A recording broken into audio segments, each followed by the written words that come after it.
बिस्मिल्लाहिर्रहमानिर्रहीम अस्सलाम वालेकुम। आज हम जिस टॉपिक के बारे में बात करेंगे उसका लिंक असल में जो हमने कल टॉपिक अपलोड किया था उस टॉपिक से रिलेट करके आता है। और इस टॉपिक का नाम है equilibrium of firm and industry under perfect competition.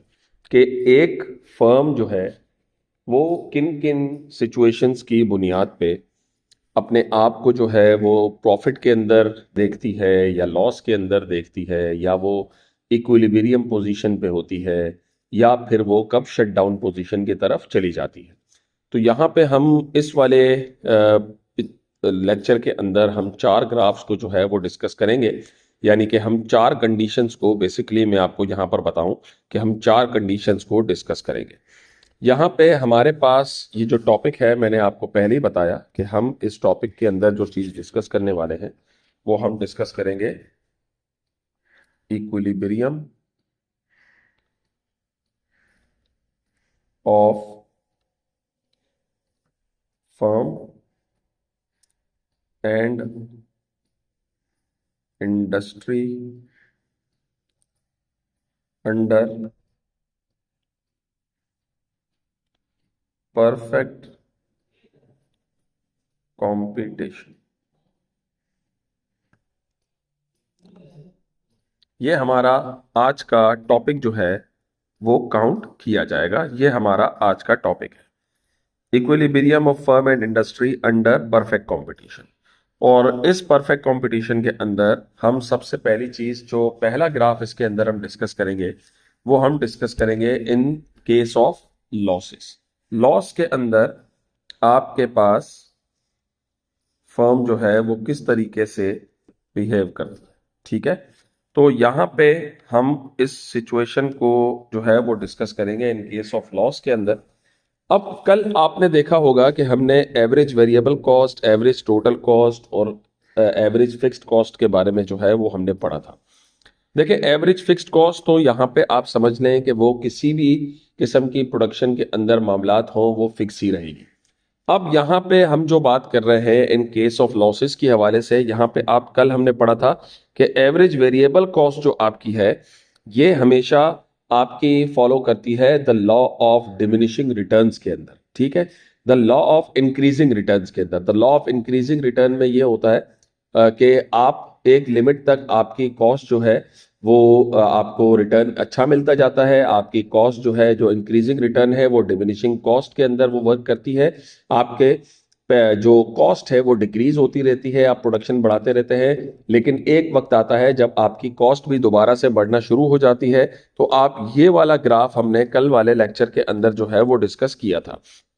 या ये चीज जो आप देख रहे हैं इस वाले ग्राफ के अंदर एवीसी जो मैंने यहां पर मेंशन किया है। अब एवीसी के बाद आप हमेशा देखते हैं, हमने कल वाले ग्राफ के अंदर मेंशन किया था एवरेज टोटल कॉस्ट के हवाले से। एवरेज टोटल कॉस्ट जो आपके पास वर्क करती है वो हमेशा आपकी दो चीजों की मिलाकर बनती है, average fixed cost and average variable cost को। और जो मार्जिनल कॉस्ट आती है that is the difference between the first step and the second step. आप ये कह सकते हैं change in total cost, change in average total cost divided by change in quantity. तो आपकी मार्जिनल कॉस्ट जो है यहां पर मेंशन होती जाएगी। और यहां पे ये जो आपके पास चीज नजर आ रही है प्राइस जो है, ये आप इसे ये समझ सकते हैं मार्जिनल रेवेन्यू के तौर पर काम कर रहा है। कि अगर हमारे पास हमने एक प्रोडक्ट जो सेल की है वो आप इन चार ऑप्शंस को देख सकते हैं कि हमें हमने हमें जो रेवेन्यू हासिल हुआ है उसकी जो प्राइस है उसके जो हम नाम दे रहे हैं ग्राफ के अंदर वो नाम दे रहे हैं ओ, पी, ई और क्यू को। इक्विलिब्रियम पोजीशन की मैंने आपको पहले भी बात बताई। इक्विलिब्रियम का मतलब यहां पर यह होता है कि हम फर्म जो है वो किस पोजीशन के अंदर जो है वो आपकी इक्विलिब्रियम यानी कि तवाजुन पोजीशन के अंदर कहलाई जाएगी। यानी कि वो बिल्कुल इक्वल पोजीशन के अंदर मौजूद होगी, इक्विलिब्रियम पोजीशन के अंदर मौजूद होगी, जहां पे उसे थोड़ा सा प्रॉफिट भी मिले या no profit no loss basis के ऊपर। यहां पे हम उस हवाले से जो है वो बात कर रहे हैं। तो यहां पे पहला पोजीशन है इन केस ऑफ लॉस के हवाले से। तो आपके पास जो पहला नाम यहां पे शो हो रहा है ओ, पी, ई और क्यू का, ये हमारे पास पहली पोजीशन है OPEQ की। ये OPEQ ये आपका मार्जिनल रेवेन्यू है। इसका मतलब ये वो पॉइंट है जहां पे हमारी एक फर्म ने जो है वो टोटल सेल्स की है। ये हमारा टोटल सेल्स की पोजीशन है कि हमारी फर्म ने इतनी जो है वो सेल्स की है, इस वाली पोजीशन पे, इस प्राइस पे सेल्स की है। ये वाली जो P जो है ये आपकी प्राइस है। लेकिन उस सिचुएशन के बाद अगर हम देखते हैं, इस पोजीशन पे सेल करने के बाद फर्म को जो एक्चुअली जो उसकी जो असल कॉस्ट थी, वो असल कॉस्ट हमारी यहां पर ये थी OGFQ। ये हमारी असल कॉस्ट थी। अगर मैं इसे नंबर्स के अंदर बयान करता हूं, सपोज करता हूं, मैं यहां पे लिखता हूं कि हमने फॉर एग्जांपल जो चीज $10 बिलियन के अंदर जो है वो सेल की है, वो हमें $20 बिलियन के अंदर जो है वो यहां पे, या $12 बिलियन के अंदर पड़ी है। ये आप इस वाली लाइन से जो है वो अंदाजा लगा सकते हैं, ये कॉस्ट है। यानी कि हमारा जो रेवेन्यू है वो $10 बिलियन हुआ है, और जो हमारी कॉस्ट एक्चुअली है वो आपकी $12 बिलियन है। तो आपकी टोटल कॉस्ट इस वाली पोजीशन पे टच कर रही है, एफ वाले पॉइंट के ऊपर। आपकी टोटल कॉस्ट ज्यादा है, और आपका जो रेवेन्यू है वो MR, marginal revenue is equal to price या प्रॉफिट, जो भी आप उसे कह रहे हैं, प्राइस कह रहे हैं, वो आपका मार्जिनल रेवेन्यू इस पोजीशन पे शो कर रहा है। और आपकी टोटल कॉस्ट जो है वो ज्यादा है।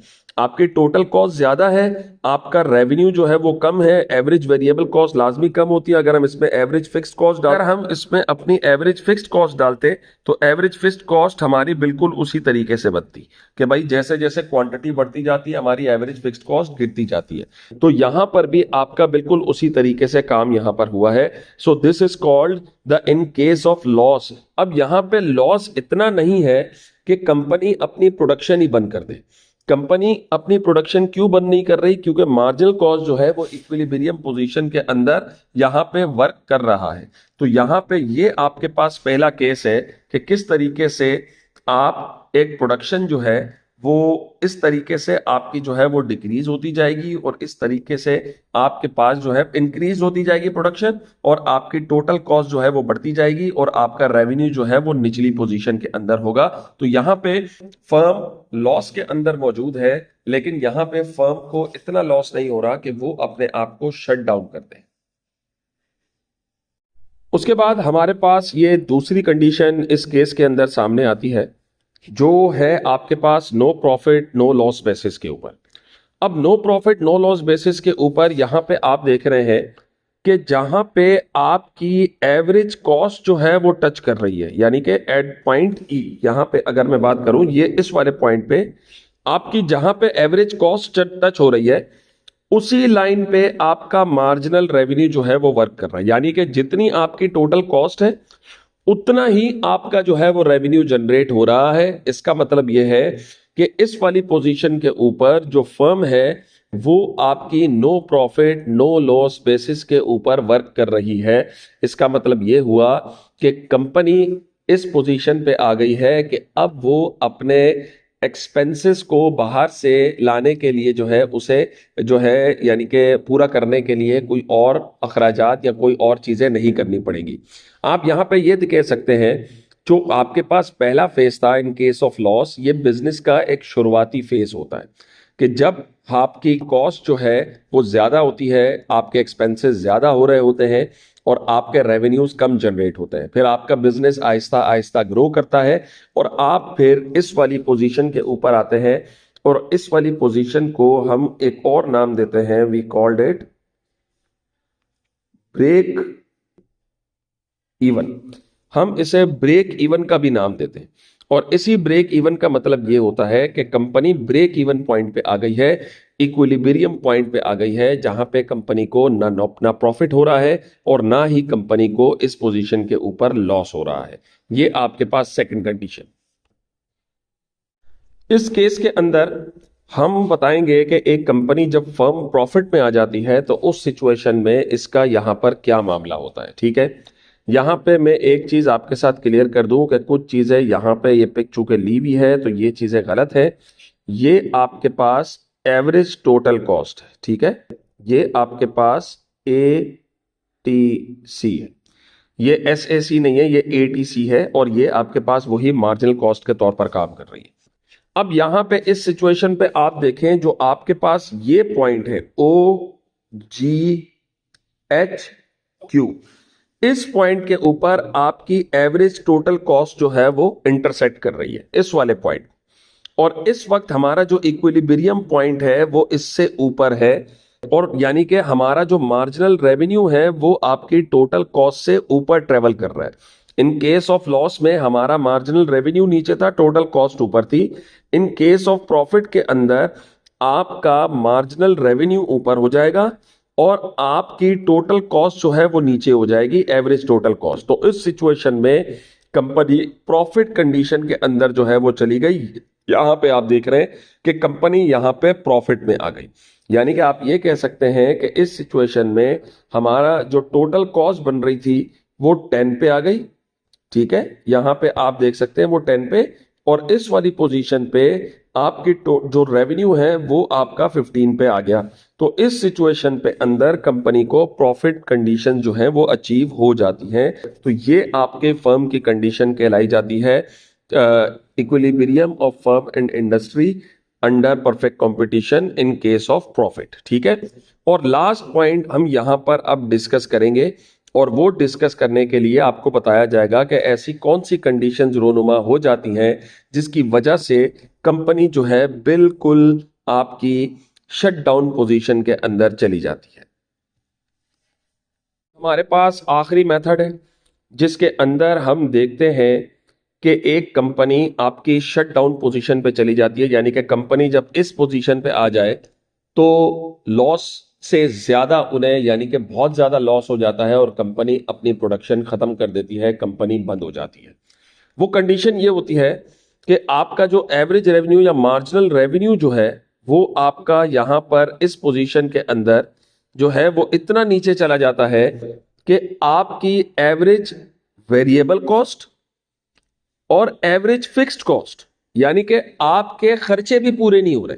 वहां पर वैसे हम क्या देख रहे थे कि एवरेज फिक्स्ड कॉस्ट हमारी हमेशा कैसे ट्रेवल करती है, ऐसे ट्रेवल करती है। लेकिन शटडाउन पोजीशन तब हो जाती है कि आपकी एवरेज फिक्स्ड कॉस्ट ऐसे ट्रेवल करने के बजाय आपकी एवरेज फिक्स्ड कॉस्ट यूं ट्रेवल कर जाए, और वो भी आपके रेवेन्यू से ऊपर। एवरेज फिक्स्ड कॉस्ट यूं ट्रेवल तब करेगी जब आपकी प्रोडक्शन इतनी कम हो जाए कि आप अपने फिक्स्ड कॉस्ट को भी टक्कर नहीं दे पा रहे, वो भी आपकी डिक्रीज नहीं हो रही। और एवरेज फिक्स्ड कॉस्ट ही जब आपकी कवर नहीं होगी तो जाहिर सी बात है एवरेज वेरिएबल कॉस्ट को आप कैसे कवर करेंगे। तो इस सिचुएशन में क्या हुआ कि आप जब एवरेज फिक्स्ड कॉस्ट से भी आपका रेवेन्यू नीचे चला जाए, इस एक एग्जांपल दे देता हूं। For example, average fixed cost आपकी यहां पर बन रही है 4000 फॉर एग्जाम्पल $1 मिलियन। ठीक है, 1 मिलियन आपकी एवरेज फिक्स्ड कॉस्ट बन रही है, और एवरेज वेरिएबल कॉस्ट जो आपकी बन रही है वो आपकी बन रही है $5 बिलियन। एक एग्जाम्पल दे रहा हूं। अब आप जो क्वांटिटी प्रोड्यूस कर रहे हैं वो क्वांटिटी आपकी इतनी कम है कि आपका रेवेन्यू जो है वो आपके 6 बिलियन पे आ गया। आपका रेवेन्यू $6 बिलियन पे आ गया। अब आपका रेवेन्यू $6 बिलियन पे आ गया, इसका मतलब आपका रेवेन्यू जो है वो एवरेज फिक्स्ड कॉस्ट से भी कम आ गया। ठीक है, $10 बिलियन हमारी एवरेज फिक्स्ड कॉस्ट बन रही थी, आपका रेवेन्यू $6 बिलियन पे आ गया। इसका मतलब आप अपने जो कंपलसरी एक्सपेंसेस हैं उन्हें भी मीट नहीं कर पा रहे, तो आप रेवेन्यू कैसे जनरेट करेंगे, प्रॉफिट कहां से जनरेट होगा। तो रेवेन्यू यहां पर इस सिचुएशन में आपकी सेल्स इतनी गिर गई कि आपके सेल्स से आपके फिक्स्ड कॉस्ट भी कवर नहीं हो रही। तो उस सिचुएशन में कंपनी फिर इस पोजीशन पे चली जाती है, शट डाउन पोजीशन के ऊपर, कि कंपनी को मजबूरन यहां पर बंद करना पड़ जाता है। तो ये हमारे पास 4 टॉपिक थे equilibrium of firm and industry under perfect competition के 4 कंडीशंस थी कि कंपनी लॉस में हो तो चल सकती है, कंपनी इक्विलिब्रियम यानी कि ब्रेक इवन पोजीशन पे चल सकती है, कंपनी प्रॉफिट में आ जाए तो जाहिर सी बात है वो चलेगी, लेकिन शट डाउन पोजीशन पे जब कंपनी आ जाए, इस पोजीशन पे ऊपर कंपनी जब आ जाए कि कंपनी की एवरेज फिक्स्ड कॉस्ट भी कवर नहीं हो रही। जो पहला केस हमने पढ़ा था ना, इन केस ऑफ लॉस के अंदर, वहां पे कंपनी अपनी एवरेज फिक्स्ड कॉस्ट को अपने रेवेन्यू से ऊपर रख रही थी। एवरेज फिक्स्ड कॉस्ट कम थी, एवरेज वेरिएबल कॉस्ट कम थी, एवरेज रेवेन्यू जो है वो आपके ज्यादा थे। आप वीडियो को दोबारा से पीछे से देख सकते हैं, एवरेज रेवेन्यू उससे ज्यादा थी। हाँ, टोटल कॉस्ट ज्यादा बन रही है, ठीक है, वहां पे लॉस हो रहा था, लेकिन यहां पे आपकी एवरेज वेरिएबल कॉस्ट भी रेवेन्यू से ज्यादा है, आपकी एवरेज फिक्स्ड कॉस्ट भी रेवेन्यू से ज्यादा है, तो जाहिर सी बात है टोटल कॉस्ट भी रेवेन्यू से ज्यादा होगी, दोनों का प्लस ही ऊपर है। तो यहां पे इस पोजीशन के ऊपर आपके मार्जिनल कॉस्ट जब एवरेज रेवेन्यू को टच करे, तो इसका मतलब ये वो पॉइंट होगा जहां पे आपका बिजनेस बिल्कुल खत्म होने के दहाने पे खड़ा हुआ है।